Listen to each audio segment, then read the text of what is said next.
Hola a todos, ¿cómo están? Mi nombre es Eloy Franco, próximamente Doctor Eloy. El día de hoy quiero empezar con una nueva serie de videos para este canal de YouTube denominado hashtag explicando escalas. Realmente son videos sencillos, son la explicación de algunas escalas que utilizan guías europeas o americanas, sobre todo en medicina interna y pues otras materias relacionadas a medicina.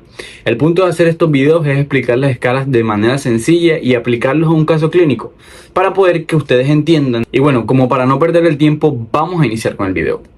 Bueno, entonces vamos a hablar sobre CURB-65. Antes de empezar a hablar sobre el CURB-65 es muy importante definir para qué se utiliza. Este se utiliza en la neumonía adquirida en la comunidad o por sus siglas NAC. Esta, para no profundizar tanto sobre esta enfermedad, es una enfermedad que es una neumonía que se presenta cuando un paciente no ha asistido a un centro hospitalario, es decir, no es una enfermedad que anteriormente se le denominaba nosocomial, sino que es un paciente que presenta signos, radiografía, que presenta un cultivo de esputo positivo para alguna bacteria, en el cual se demuestre que sea una neumonía.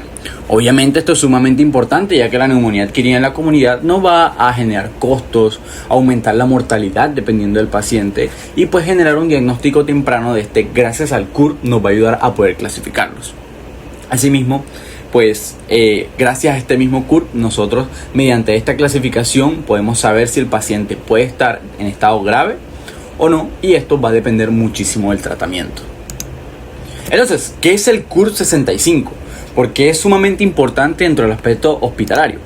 El CURB-65 no es más que un acrónimo, es decir, cada letra más el número 65 representa un punto que va a evaluar diferentes aspectos, tanto signos y síntomas, referentes al paciente cuando vea con un diagnóstico de neumonía adquirida en la comunidad. Esta es una escala que fue creada por la Sociedad Torácica Británica y que pese a ser europea, realmente la utilizamos en América y es sumamente importante para la clasificación relacionada a en qué instancia hospitalaria debemos atender al paciente.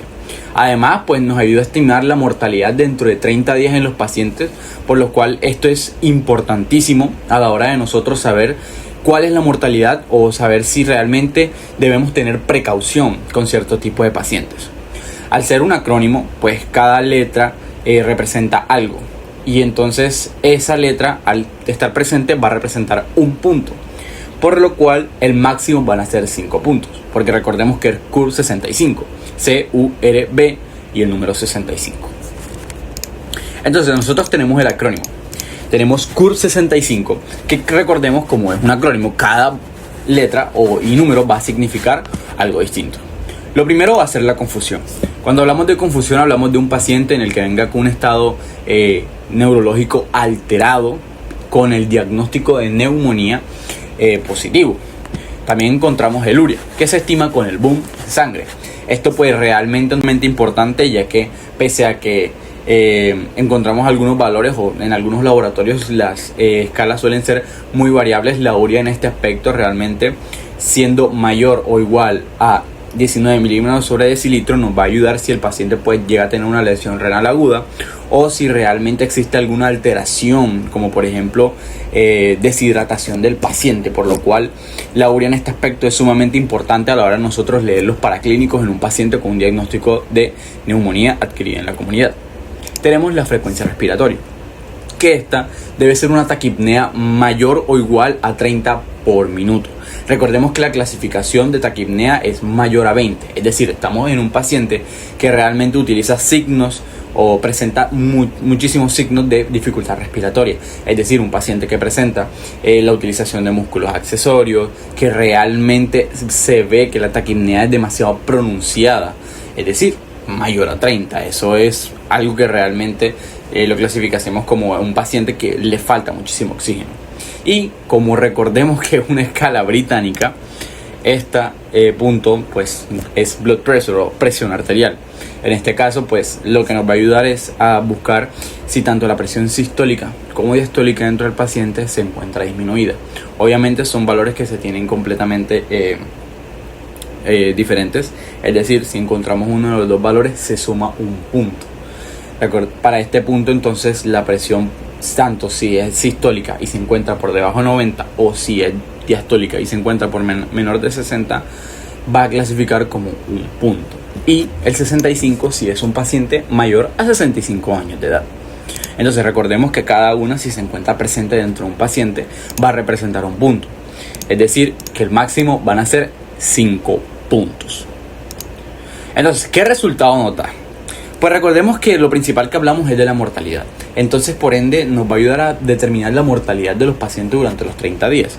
Pero entonces, ¿cuál es el riesgo? Esto va a ser una variabilidad que pues esta misma estudio ha hecho en base a pues los resultados obtenidos dependiendo del número de puntajes. Recordemos que el máximo es 5 y el menor pues obviamente es 0, es decir, un paciente que no presenta nada de ello.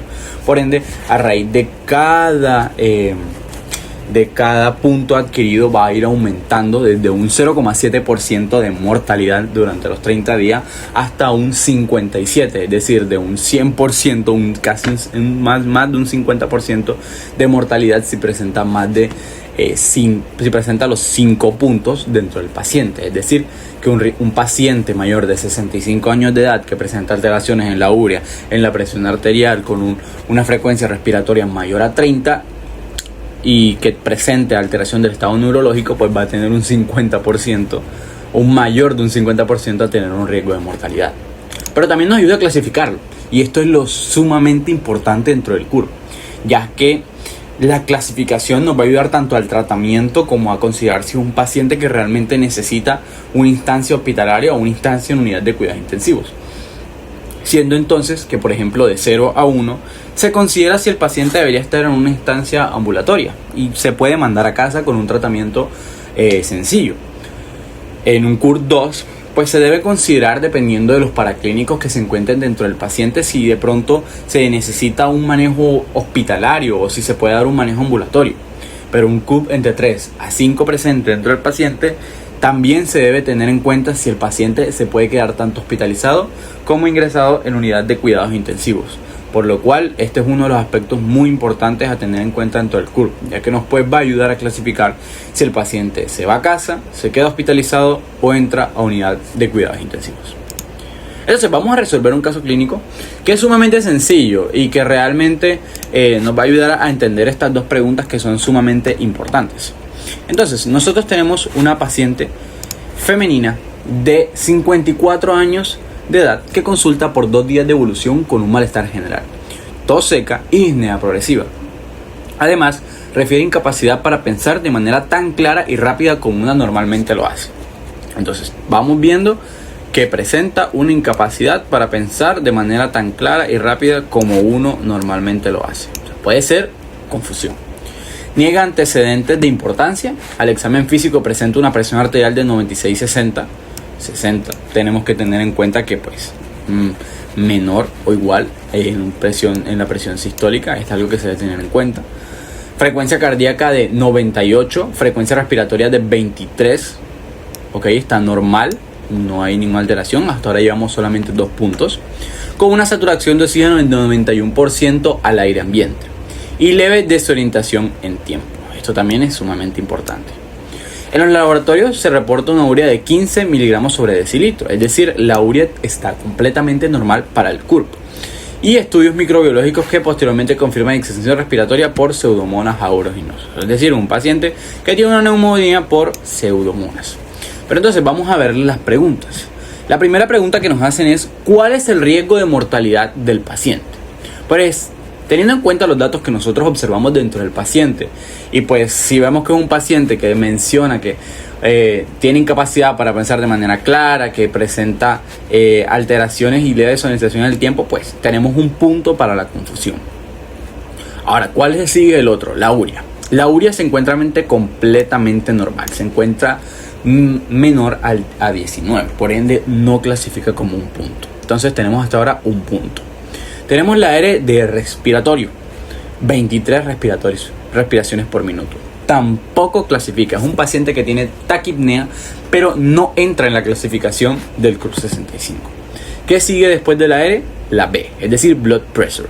Recordemos que miremos que es un paciente con una disminución de la presión diastólica que entraría como otro punto, porque presenta la presión diastólica en 60 o menor a 60, pese a que la sistólica se encuentra mayor a 90, que también era el otro punto a tener en cuenta.